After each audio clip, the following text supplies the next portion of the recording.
C'était pas des trains, c'était d'abord des wagons de marchandises. Donc, Ouais. c'est-à-dire qu'on restait immobile pendant des heures et des heures. Et donc on a mis 3 jours et 3 nuits, et puis la troisième nuit, on est arrivé, on ne sait pas où.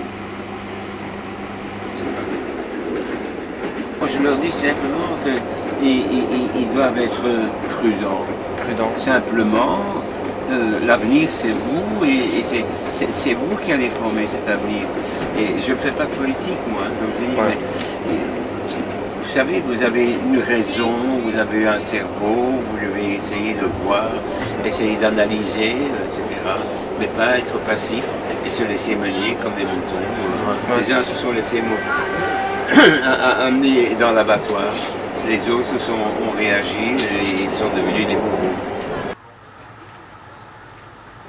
C'est arrivé à quel âge dans le camp? J'avais 18 ans. 18 ans. Donc quel âge tu as? J'en ai 22. 22. J'avais 18 ans, j'en suis sorti à 19. Vous êtes resté combien de temps au total là-bas? Donc à peu près un an? Oui, mais Auschwitz, hein, parce que le 18 janvier, il y a eu l'évacuation du camp, et puis alors après, il y a eu la marche de la mort, et puis alors je suis passé back au Rose, et puis alors on nous a remis dans des wagons de marchandises, et puis je suis arrivé à Dachau. Donc je dis que ça c'est tout le périple. Donc, et puis là, on a travaillé dans les forêts où ils construisaient des usines souterraines. Et donc, c'est tout le périple, pas seulement un séjour à Dachau, un séjour à Auschwitz. C'est toute une série de...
Сейчас расскажу.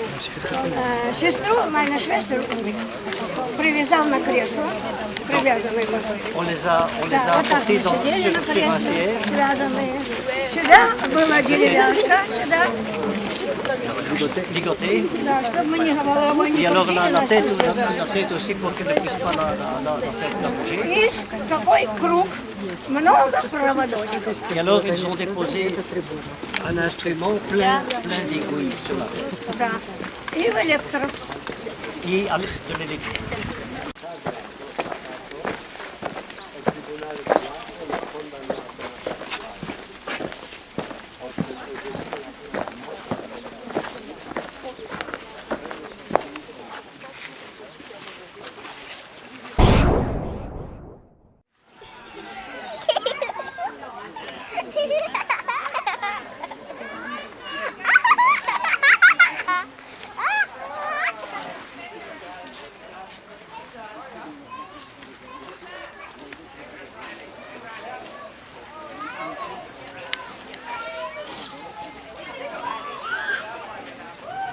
L'homme est vraiment cruel. Enfin, j'arrive pas vraiment à percevoir l'idée qu'un homme peut traiter un autre homme comme une bête de foire.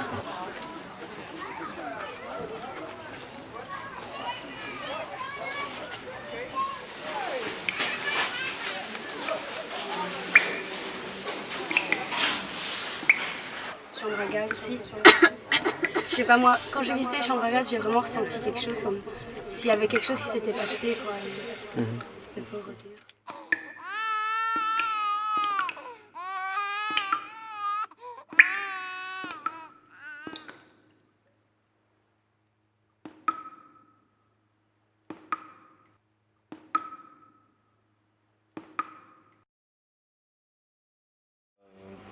premièrement, on aimerait bien savoir combien de jours vous êtes resté à Birkenau, si j'ai... À Birkenau, je suis resté que quelques heures. Le temps de me transformer en bagnard, c'est tout. Je ne suis pas resté à Birkenau. Je suis resté surtout au Auschwitz numéro 1, moi. Ouais. Donc je suis arrivé à Birkenau.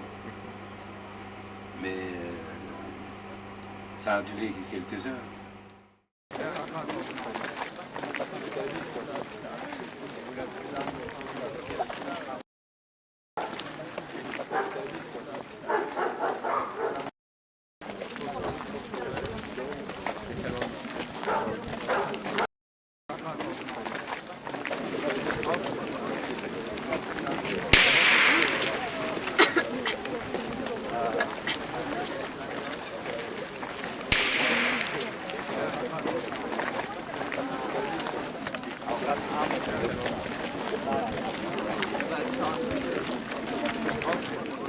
Tandis que normalement, il n'y avait pas d'enfants. Sauf exceptionnellement pendant quelques semaines, quelques mois dans ce baraquement. Parce que comme vous pouvez lire ici, depuis le mois de décembre 1942, dans ce baraquement, avec leur mère, il y avait quelques dizaines d'enfants de Zamoïstisna, c'est-à-dire la région de la Pologne près de l'Ukraine. Une très belle région. Cette région devait être colonisée par les nazis. Alors les nazis chassaient les paysans polonais qui habitaient là-bas. Et on leur prenait leurs fermes, on faisait venir les fermiers allemands, n'est-ce pas, pour les installer là-bas. Alors quelques centaines de femmes avec leurs enfants sont venues ici, mais quelques semaines après, ces enfants ont été tués par une injection intracardiaque de phénol. Concentration camp, extermination camp. 3 million deportees came with a countless number of trains. Only a few returned.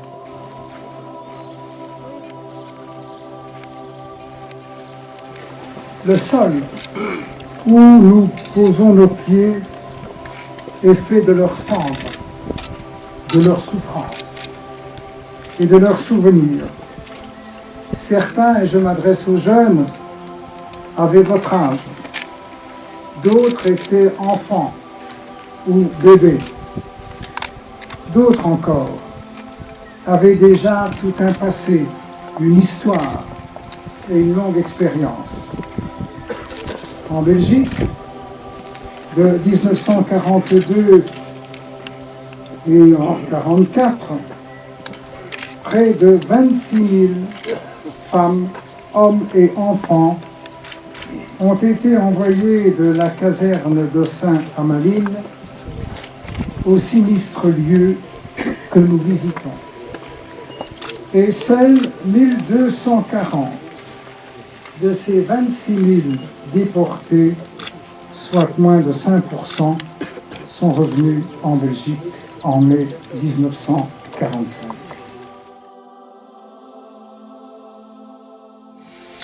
Songeons au froid, aux maladies, à la faim. Songeons, comme me l'a expliqué il y a un instant M. Sobol, songeons aux menaces quotidiennes, aux coups, aux hurlements. Essayons d'imaginer ce que l'on peut ressentir en voyant s'élever les colonnes de fumée des fours crématoires. On pouvait se dire, est-ce mon enfant, ma mère, mon frère, mon ami? Près de 70 ans après la libération d'Auschwitz, les mêmes questions et les mêmes angoisses nous reviennent. Certes, le Troisième Reich s'est terminé en 1945. C'est terminé dans les ruines d'un Bunker à Berlin. Et ni Hitler, ni le nazisme ne reviendront plus pour nous persécuter. Vous jeunes, je vous passe le relais pour que cela ne se reproduise plus jamais.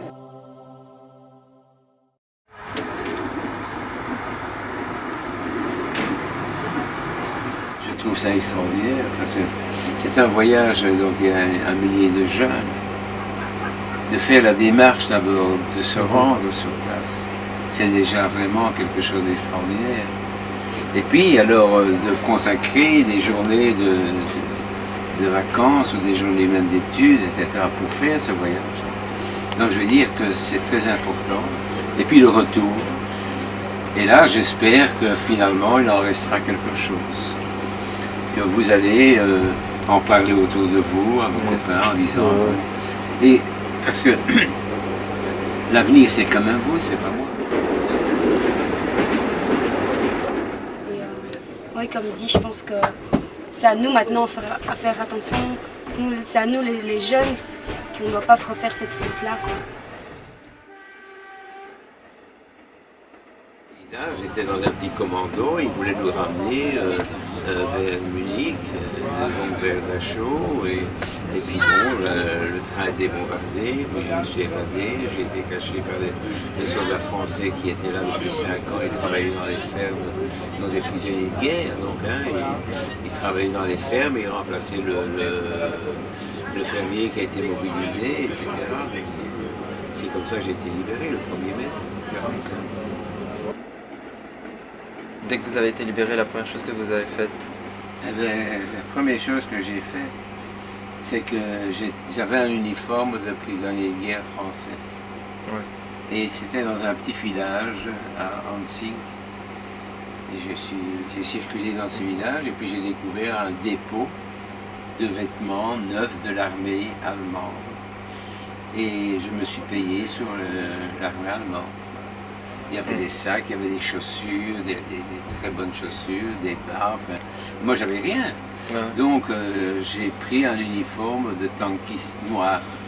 Donc j'ai arraché tous les insignes, etc.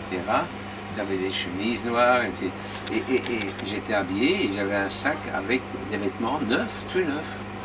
Donc voilà, c'est la première chose que j'ai fait quand j'étais libre.